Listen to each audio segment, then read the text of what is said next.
And I have the great privilege to introduce Al and Barbara Baliban, and we will be hearing their exciting life story today. So, Al and Barbara, take it away. Well, thank you all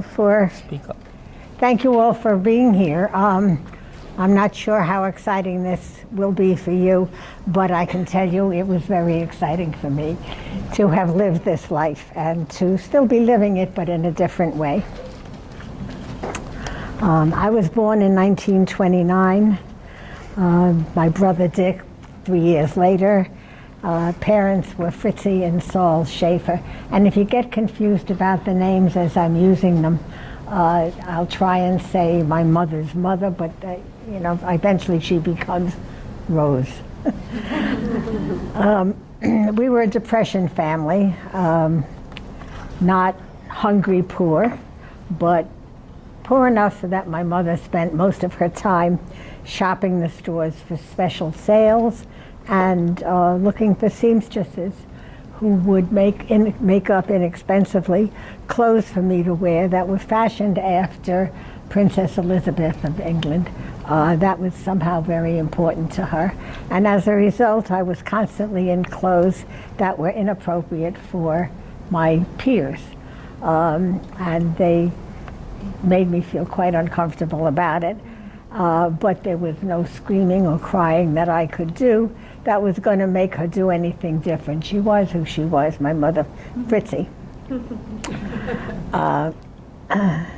She was an immigrant from Poland when she was a toddler, I think, maybe a little older than that, maybe 4. She eventually had, they came from Poland, I said. She eventually had 3 younger siblings, 1 boy and 2 girls. But there was a 3rd child who was younger than she, who had died in a car crash.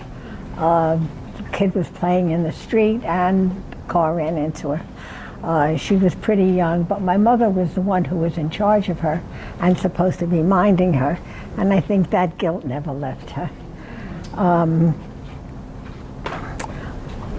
Her mother, Rose, was an uneducated woman. She could neither read nor write English or even speak it very well. They came from Poland, and I was frequently told that my grandfather, my mother's father, was related to a very well-known rabbi in Poland someplace. But much of her family was left behind. Much of the extended family was left behind in Poland. And I think there was a lot of guilt connected with that for her. My father's family had emigrated from Germany when he was very young. He was either an infant or he was born here, and we're not sure which. That family was very secretive about talking about themselves, and so I really don't know that much about them. And even whether or not what I did know was the truth, unknown. My father, I think I said, came from Germany. He was obviously a privileged member of the family because he went to college, the only one in that family. I don't even know if the others finished high school. And he was supported during college by his younger sisters who were working and earning money, and he didn't contribute anything to the family except, I guess, some prestige. But he came away with a great sense of humor and a lot of knowledge. He was trained as a chemist and got a job working in a small printing company, and eventually worked his way up so that he became the owner or part owner of a printing business of his own. And that's what sustained our family, our immediate family, throughout our lives. My mother was very insecure, possibly dyslexic, and with her emotional baggage, had a lot to contend with, in addition to the two rather rebellious children that she had. At dinner time in our house, first I have to say at dinner time was strange because my father would call from work and say, I'll be home by 6 for dinner. And he'd wander in around 8 or 9.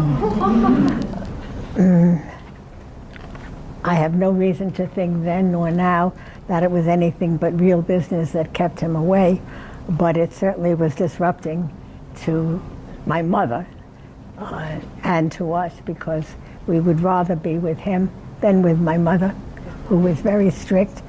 And my father, we called him Mr. Denial as in our adult life.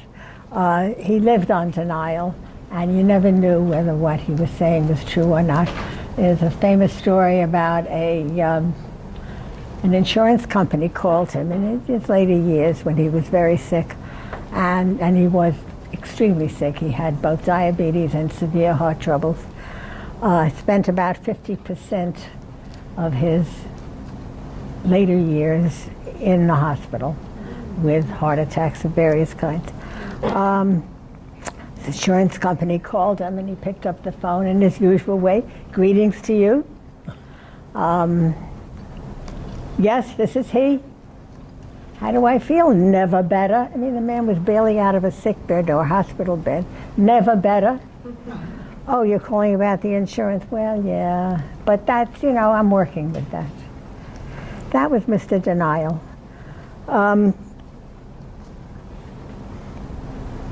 During dinner, when he was there, he would talk to us about what was happening either in the world or more particularly in his business.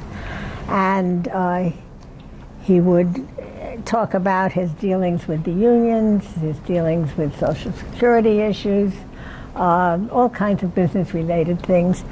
And when my mother would ask a question, he would point to me and say, see, she understands. You don't understand. Did a lot for my mother's ego, I'm sure.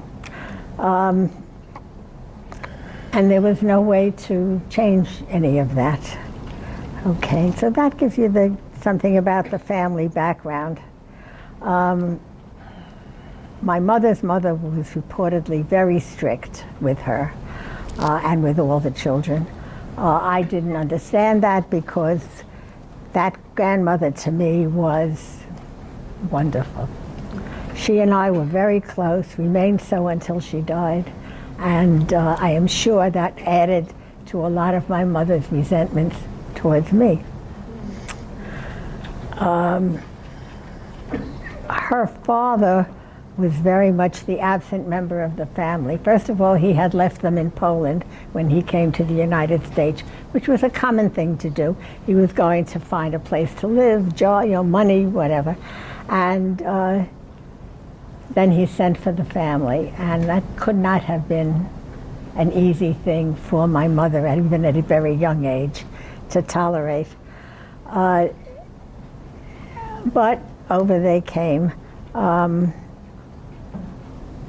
I never experienced her father as anything but strict, although my mother told me, that he was a real softy. Didn't experience that. He was sick. My vision of him is sitting in a chair in the living room sleeping. Never had any real interaction with him except to be told to be quiet or stop doing this or stop doing that or whatever. He was the disciplinarian as far as I was concerned. So she and I had a big difference of experience, and I imagine was quite jealous of the way her mother and I were able to relate so very well, despite the language gap.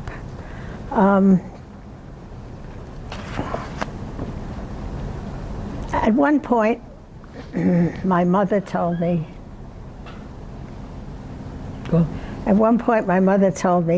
that they were sending my younger brother, to a private school, a very excellent private school in the neighborhood in the city. And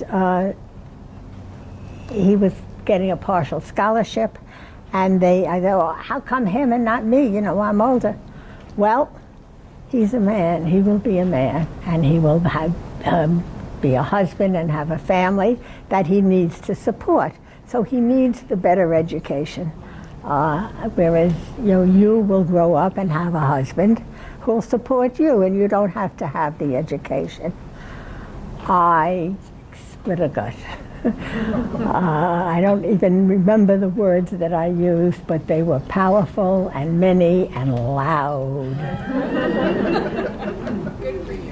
That was the beginning of my association with women's lib issues. There it was, right in my face. I got her to promise that in the future, when they had more money and could afford it, they would also send me to a private school. I had been going to a public school in the neighborhood, which was a typical New York City public school, overcrowded, understaffed, underfinanced. That's not different than anything today. It was a school.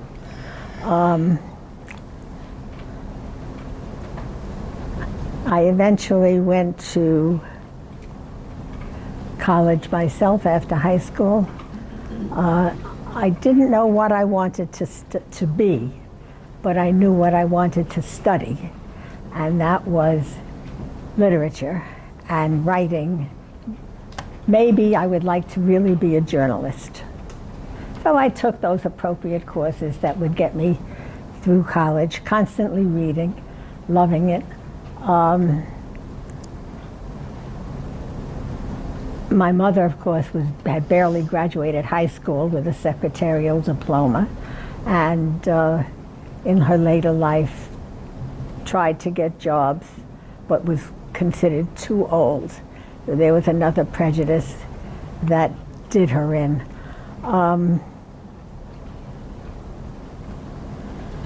Okay, so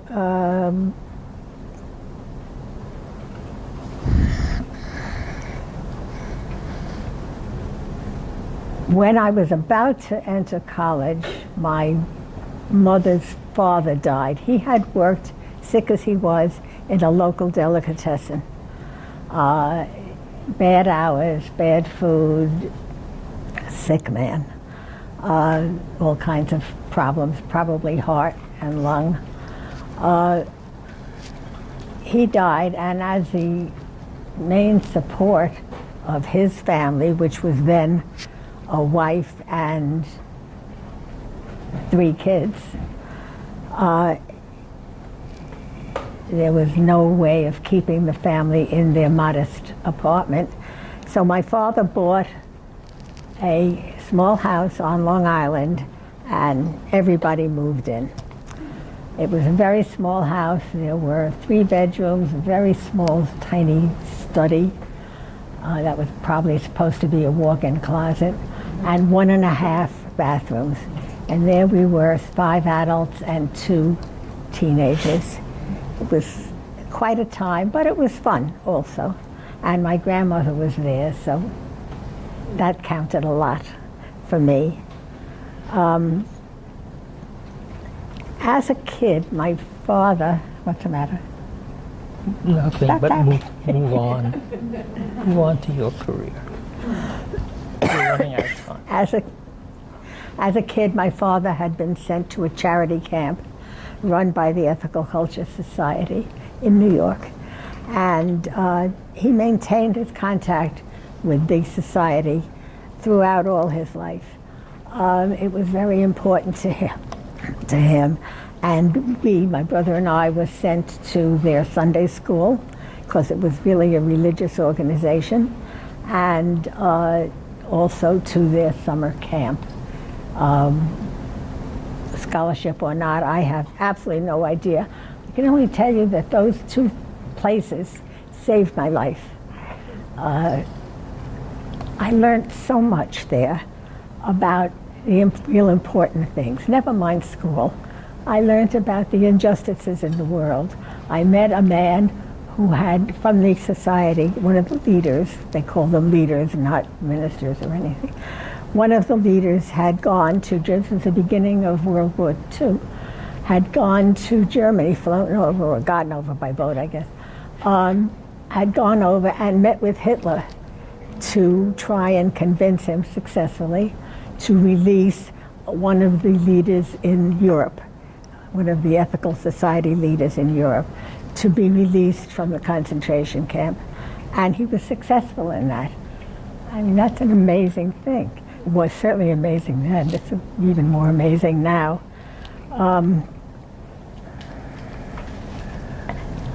We discussed in both the Sunday school and camp the role of us in society.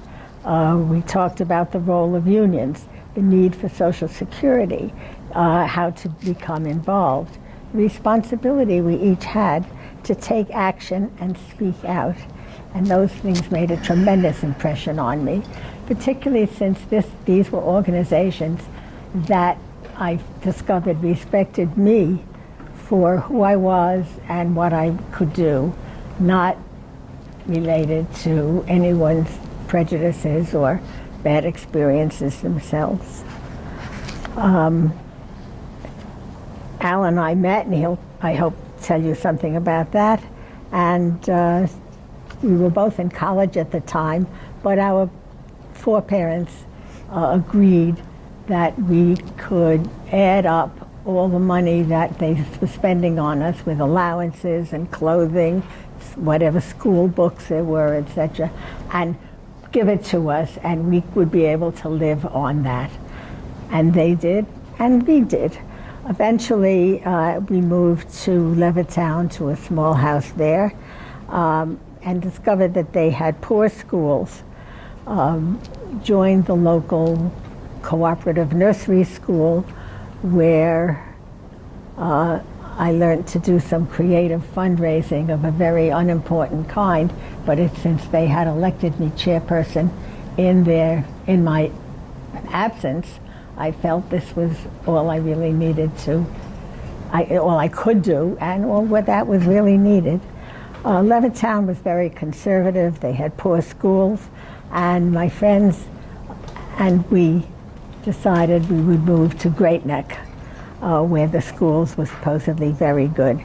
And there we found that there was both voting on school budgets and school board candidates, same as we have here. I attended the school board meetings and learned that there were two sides to these issues, and I was attentive to them. I joined the Get Out the Vote movement, which is so popular today, and developed a system of color coding 3x5 cards so that we could identify not only who could vote, but who was likely to vote on our side of the issues.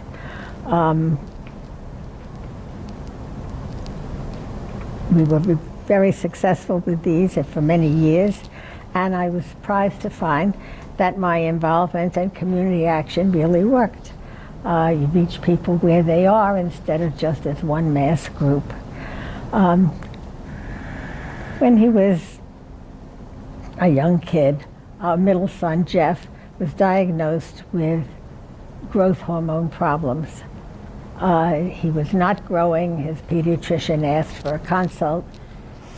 We agreed, and the pediatric endocrinologist put him in the hospital for a month, undergoing various tests, and the diagnosis came in, growth hormone deficient. We said, okay. She explained what growth hormone was. It's a hormone, blah, blah, makes you grow. I said, well, get him some. She said, that's easier said than done. Our whole hospital supply is, first of all, these are only obtained at autopsy, and only when they do an autopsy of the head, which was not always true. They're only obtained at autopsy, and their entire hospital supply was committed to a patient at that hospital, and she couldn't take his glands away. I said, no, you can't do that. She said, maybe you could collect some glands. Al's a doctor, and maybe he knows someone who's a pathologist and can collect some.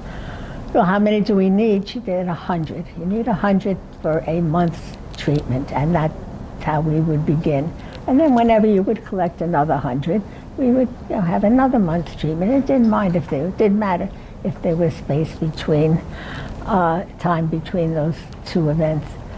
And Al and I went home, we ran home, and called a friend, a very good friend who was a surgeon, and told him the problem and asked him to ask at the hospitals he worked at for the pathologists to cooperate with us. And the answer came back that they were already all committed. There was not going to be any available for Orchid. So Al and I went home, and we cried for 3 days. And then I got angry, as angry as I'd been when my mother said I couldn't go to private school. I was angry, furious, and something clicked, and I said, and Al said he's going to see if any of his classmates in medical school had gone on to be a pathologist and maybe appeal to them. And I thought a minute, and I said, oh no, we're going to write to everybody. We're going to write to everybody in your class, everybody in the school, every doctor we've ever seen, everyone who lives on our block, everyone who's been on a committee with either of us of any kind, and all our relatives. He said, and our friends' parents, our kids' friends' parents. We're going to write to all these people, tell them what we need. He said, what are you going to do, start a national organization? I said, that wouldn't be too bad. I said, but you don't know who knows who. And maybe they have some contacts. So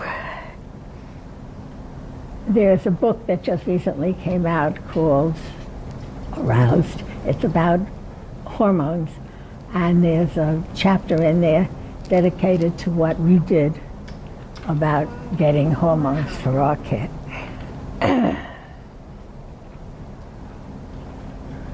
Very easy reading, incidentally. I recommend it. We're going to give this copy to the library so people can see it. Page 123, I think, or 126 is where it begins. It tells the story of how we became the third largest collector of pituitary glands in the country.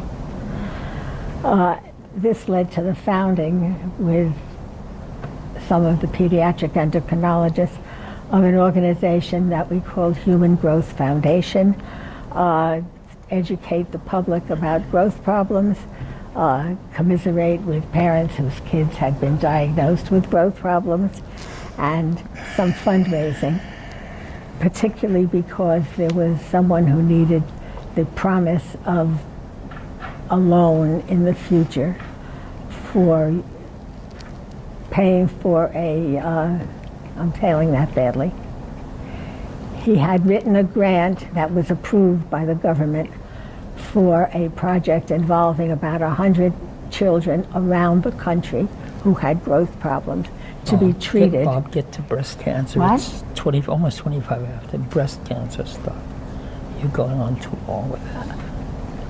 And we promised to back him up with money if necessary. And he was told that we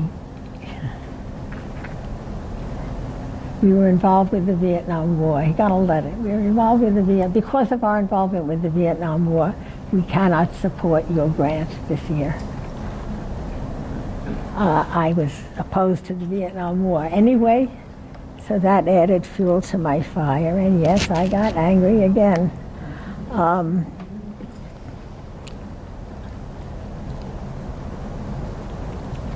What was one thing and another, I ended up as a social worker, and Woman Down the Block was one of the people who started Women's Strike for Peace nationally. She and I were friendly, and I would drive her carpools while she went to Washington and berated the various officials there about the war.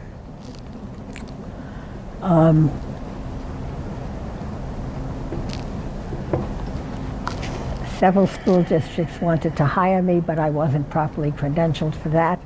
And I did eventually get a job with the Department of Mental Health in Nassau County, working with drug abusers. It was an important job, but again, the funding was taken away, and I looked for another job and got one with the Department of Mental Health in Nassau County. And they wanted me to work with cancer patients, which was fine with me. That led eventually, because Al saw an ad in the paper, to my changing jobs again and running a breast cancer hotline at Adelphi University on Long Island. It became obvious when I started reading the literature that what people were saying was the cause of breast cancer was upside down. It did not make sense to me because I looked at our 50 volunteers and all the patients that came in for counseling, and they didn't fit the bill. They shouldn't have had breast cancer according to the traditional guidelines. So I started asking a lot of questions, which is always a dangerous thing to do, because eventually one of the women whom I was in contact with told me about a meeting in Washington, D.C. To talk about these things, and I would be invited. I went down, and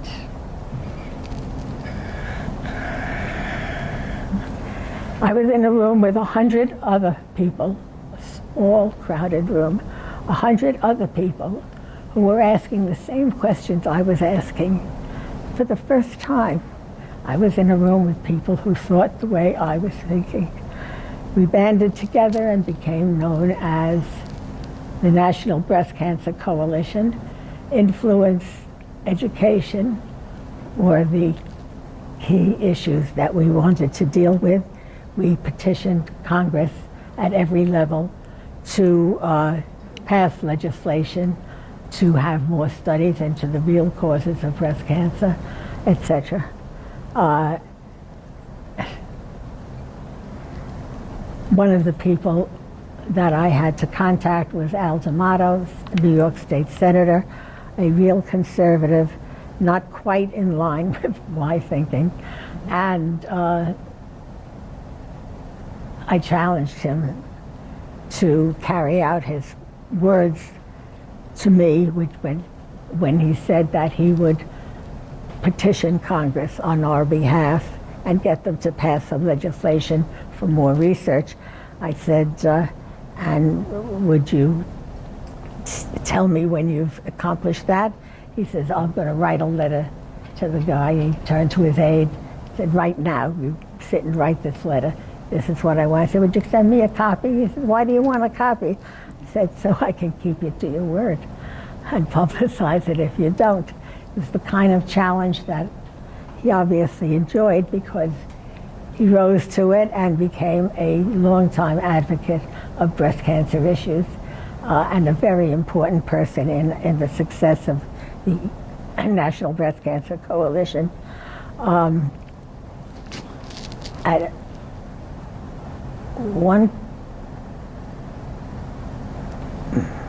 What came next, Al? What came next? Where are you going? Breast Cancer Coalition. Yeah. Social work, mental health, and retirement. No. No way. Women's Strike for Peace was studying the draft issue of the draft and discovered that our local draft board, at least, and many others around the country, were making decisions, having decisions made by the secretaries, not by the draft board members. That was clearly illegal. More than illegal, it was unconscionable. These young men who reported to draft notices were not told what the time frame was, how they could ask for deferments, even that there were deferments possibly available to them. So they started a national You national need to give me 5 minutes. draft counseling Which is no education longer available. program, and there's a lot more to that story, so I'll come back another time. Maybe we can hear more about that at some other time. We've reached 12:30 right now. Most people have to go back to their offices. Dr. Balaban, do you have a few minutes that you could? Oh, sure, I can do a quick thing. Everything else about Barbara you can find in these books, photographs, etc., etc. I have led a very simple life. I was very privileged, the senior grandson in two large families. Everybody paid a lot of attention to me. I went to school. I was a very good student. I went to good special high schools. I went to City College, NYU, interrupted by a stint in the Army during World War II, overseas for over a year, in the Army for 2.5 altogether. Saw a lot of combat, did not like it, saw a lot of my friends get killed. Came back home, I had decided, according to my mother, the first words out of my mouth was I was going to be a doctor. But I think those were my mother's first words. Anyway, I turned out I was going to be a doctor. So when I got back out of the Army, I applied to medical school, was accepted. And midway through medical school, my life got changed dramatically because I took Barbara out on a date at my mother's behest, of all things, because she was friendly with Barbara's family. And I said, I'm much older than Barbara. I'm 5 years older than Barbara. She's a kid. She's still in high school. Oh, no, she's still in college. I was halfway through medical school. I was a special person. I was a person who had lived through the Army. What am I doing with this kid? So we went out, and I decided she's really not a little kid. She's a very lovely, smart, funny woman who talks a lot. So we had a good time, and we decided we would get married, and she told you the business about we got the family to chip in with helping us live. It was a very tenuous life, I have to tell you. We lived in very uncomfortable places, but we could afford that. Meanwhile, in medical school, I was having a wonderful time putting together shows, annual shows. That was my best part of medical school. And in the yearbook at the end, that's the way I am presented, standing in front of a microphone telling a joke. Most people thought that's a hell of a way to a doctor to come out of medical school. Anyway, I was always interested in psychiatry. I took a quick internship, what was called a rotating internship, for a year in the public health service, where I was a military officer this time, and then went on to a psychiatric residency at the Bronx Veterans Hospital, which is a very big hospital and a very good program.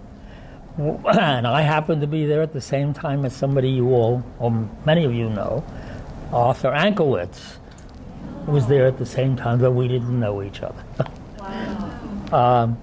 And while I was in that analytic training, or rather, I'm sorry, in the psychiatric training, I felt that to get really involved in this, I'm really going to have to go to analytic school.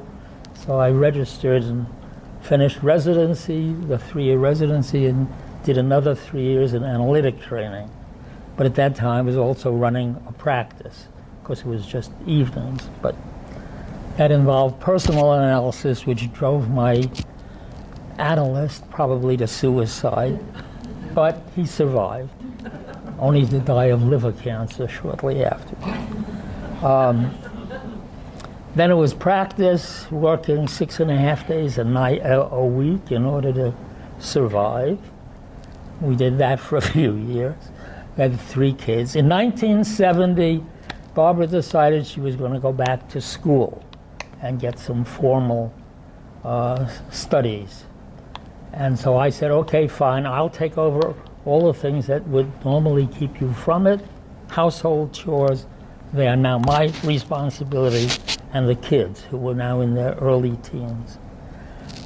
And that was 1970, and now, 48 years later, I'm still in the kitchen cooking and washing dishes and stuff. But along the way, that was fine because I became a very good cook, and I would have special dinners, and she mentioned this human growth group that we founded. We'd do fundraising groups, and the New York Times in 1948, I think it was, in 68, came and interviewed me while I was preparing a dinner, and we ended up with a half a page they didn't have a food section at that time, but what they had was the women's page. So food things were in the women's page. We had half of a full page in the women's page about that dinner. Someplace there's a picture of that, but I don't know if it's with us here. So that was that point. I decided I need to do some things in the community, and so I took a job with a large freestanding social service clinic called Peninsula Counseling Center as psychiatrist. They had 2 others at the time. It was a very big, ran 5 clinics. That was all for that community on southern Long Island. And I was there for about a year when I became medical director, and we ended up with 5 or 6 psychiatrists and spreading of the thing. And I enjoyed that a lot because I had a lot of impact and fun with the staff. The guy who was the official director was an ex-Marine, very socially conscious, very involved, but an iron fist. And while he and I got along very well, he always let me know that he had the last word, which would irritate me sometimes, but we managed, and I got along well with the staff. We had a lot of fun. I did that for, I think, 13 years, and that was only part of while I still had my own medical practice, personal practice. We practiced at home. Sometimes a patient would be leaving, and I would open the door to the waiting room. This was a small waiting room, and there would be one of my kids sitting and waiting. The phrase was, "It's the only time I get to see you. Can I see you, Dad? I need to talk." I say, you could see me lots of times, but if you're going to sit in there, then you got to come and talk to me as a patient, which they did. They could complain. The cooking was such fun that I started teaching cooking in the adult center of the school. At night they had classes, and I taught cooking there, and I did demonstrations at Bloomingdale's locally and stuff like that. That got a lot of local newspaper attention. I also got involved with acting in the Great Neck Community Theater, and I starred in 2 plays there and did a lot of backstage work and enjoyed that tremendously. And what else can I tell you? I've had a very active life. The things, if you're still sitting here, I'm very pleased. The things, because there's more to fill in. Some of the stuff is really important. Barbara didn't get to. She told you a lot about herself, but not a lot about the work that she's done, because she left that out. A lot of the stuff is in this book of pictures and acknowledgments and stuff. And you get a sense of, she really was the New York State coordinator of the breast cancer program and had lots of accolades and stuff like that. I was only involved in those things tangentially. I tried to help out, consult if she needed to consult and ask questions of me, what my viewpoint was. If there's 2 seconds left, I will tell you sort of the first time I met Barbara. I was then about in the first year of medical school, very full of myself. I had survived the war. I was in medical school. I was going to be a doctor. So I felt very good about myself at that time. Our parents were friendly with each other. Barbara's mother had borrowed a tray from my mother. She asked Barbara to bring it back. They lived 6 blocks apart. I'm home this day alone. The doorbell rings. I open the door. There stands this waif. She's got pigtails hanging on both sides of her head. She's wearing jeans and what did they call those shoes? Loafers. Loafers, right? Loafers, socks. She looks to be someplace around 12 to 13. I see sitting in the not in the driveway, but in front of the house, this gigantic black limousine. It wasn't really a limousine, but it was a giant Buick. When they made Buicks those years, this was huge, half the block. So me in my position of ecstatic height say to her, cleverly, "They let little kids like you drive big cars like that?" She looks at me as she hands me this tray, and I can read her mind, and in her mind she's saying, "Asshole." And subsequently, a couple of weeks later, my mother got very upset because I had mentioned, I was going at that point with a young social worker at the hospital. And she said, why don't you take Barbara out? I said, why would I take Barbara out? She's an infant. She said, no, she's not an infant. She's very nice, and she's pretty, and she's very smart. And I knew what she had in mind. She was afraid the social worker I was going out with was 2 years older than me. Therefore, she must have marriage in mind. And she's going to seduce me, and I will feel obligated to marry her, and I will quit medical school in order to marry her, and my career will be ruined, and my mother will be devastated. So I should take out Barbara, who is much younger. She's not going to be interested in marriage, except a year later she was interested in marriage.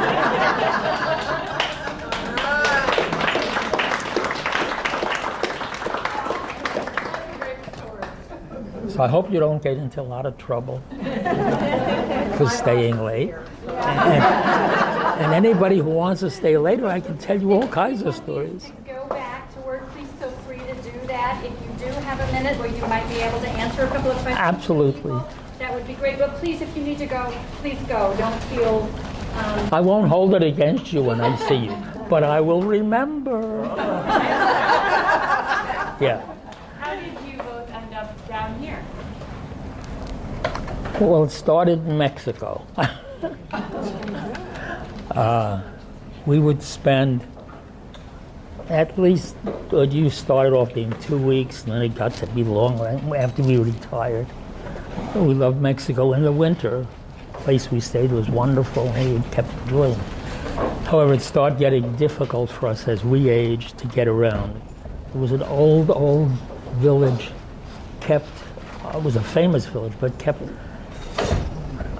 in perfect condition, in the old condition, which meant cobblestone streets and hills. It was up 6,000 feet up mountain.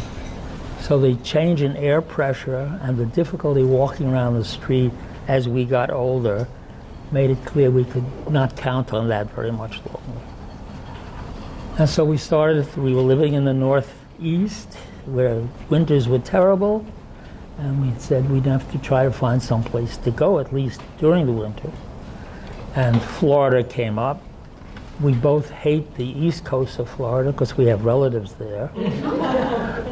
And so started looking at the west coast, but also a friend up in Westchester said, we were talking with him, we belonged to a culinary club in Westchester. And one of our friends there said, we were telling about looking for a winter place. He said, have you ever thought of Sarasota?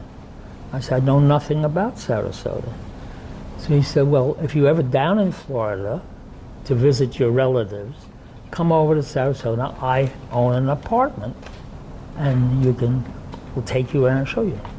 And he did, and he had a wonderful waterfront apartment on Bayview there. And we drove across from the East Coast, spent a wonderful weekend with him, and fell in love with Sarasota. And when the decision time finally came, Barbara did the research, that she's very good at that stuff. And she found Anna Marie Island, which was more like what we liked.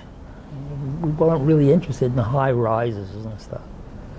And so to try out Anna Marie, we went it turned out to be two winters, and we just stayed in a motel.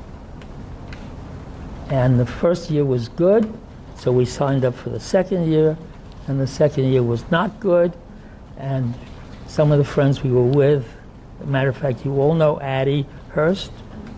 Addie, that's where we met Addie, not there, but up in Westchester. And she and her husband Danny were with us, with another couple, and we all started looking for something else, and they had friends who lived on Doesn't matter. Longboat Key? on Longboat Key. I couldn't remember the name. We visited this place that they were staying in. We liked it, and we signed up to come back there the following year, and we stayed there 3 years. And then we started recognizing that it's time to start finding a place to seriously consider. And so we started looking around. We found Longboat Key. Down Plymouth Harbor. We found Plymouth Harbor, thank you. We had been on a longboat. So, does that answer your question? Sure does. Yeah. Thank you so much. Yeah. Anybody else have anything? I'm sorry I came late. I'm here. How many years have you been married? That's a good leading question. In December, it'll be 70 years. Wow. That's what you call stick-to-itiveness for both of us. Hi, Yes. Gigi. Yeah, did you succeed looking for or collecting the GH, the goat horns that you were collecting? Did we what? Did you succeed? Succeed. Oh, my goodness. Getting it for your son. I didn't have to tell you the punchline for that. We were collecting a lot and almost had 100. We went on Christmas Day to spend with some friends in New Jersey, came back, and there's a package in our mailbox with the last 3 glands we needed to make 100. We were so successful that we just kept doing this, and that's when one of the pediatric endocrinologists, one of the leading ones around the country, called us, and we all sat down with a couple of other families and agreed to start the Human Growth Foundation, because I was getting phone calls all hours of the day and night about people who had just discovered that their kids were diagnosed and they'd never heard of it, and they didn't know what to do, and they didn't know where to go. I mean, it was terrible, and it occupied our whole lives, really. And but we were successful, yes. And we did turn over our sources to the National Pituitary Agency when it was formed, And the Human Growth Foundation still exists today. And it has chapters all over the country. There was one woman who called, and we talked, and she said, but no one else has ever heard of these problems. And years later, I listened. Years later, she said to me, you saved my life. I said, how did I save your life? She said, you listened.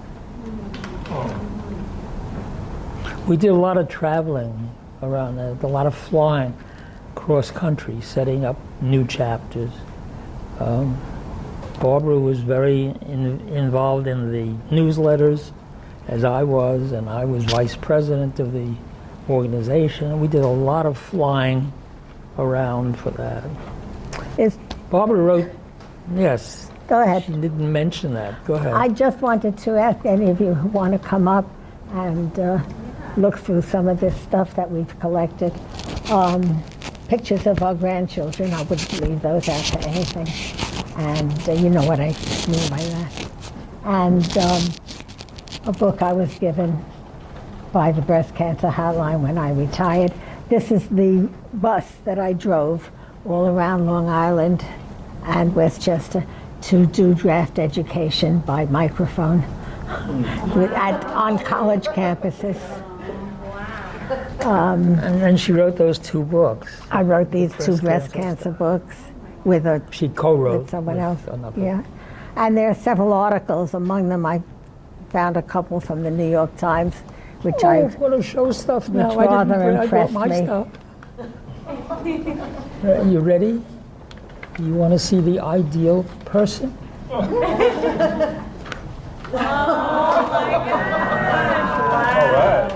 It says prize winner because apparently this photograph my parents submitted to the Daily Mirror, which was a small, not small, it was a citywide newspaper in New York, very much like the Daily News that exists now.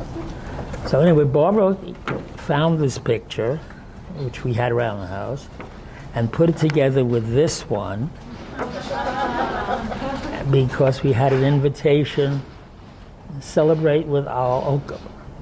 The business about my name got to be Owl. Do you all know that one? I'll tell you in a minute. For my 60th birthday, she sent this as an invitation.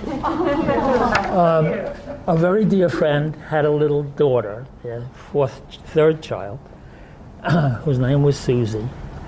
And when she was about 1.5 years old, they were coming to spend the weekend with us. They lived in New Jersey. And she had a, what did they call them? People, the young women from... Au pair. Au pair. The young women from Europe that came to serve with a family in the United States. So the au pair said to Susie, so what are you doing? Where are you going? You're all getting dressed up to go away. She said, we're going, and she was a smart little girl, she's going to see the Balaban. And then the au pair said, and who's that? Who are you going to see? Well, Barbara, and then she mentioned all the children and the dogs, and Owl. And they said, the woman who was from Ireland said to the mother, Jean, do the Balabans have an owl? And Jean said, no, where'd you get that from? Well, then she said, well, that's what Susie said. But that's the way she pronounced owl. Yeah. Oh. So they came, they told us this funny story. And I was laughing about it. And shortly after that, I guess, was Susie's birthday. And I bought her a stuffed owl for her birthday. And then they would come visit us and bring us a little owl. And then friends heard about it, and they started calling me Owl. Barbara started calling me Owl. They started calling me Owl. And then we have a collection. And if sometime you come to our apartment, I will show you what's left of the collection, because we had probably 40,000 owls, ranging from very expensive ones, not that we bought, but people gave us, copies of Picasso owls, all the way down. So that's on my license plate. It's Owl's car. To further answer Gigi's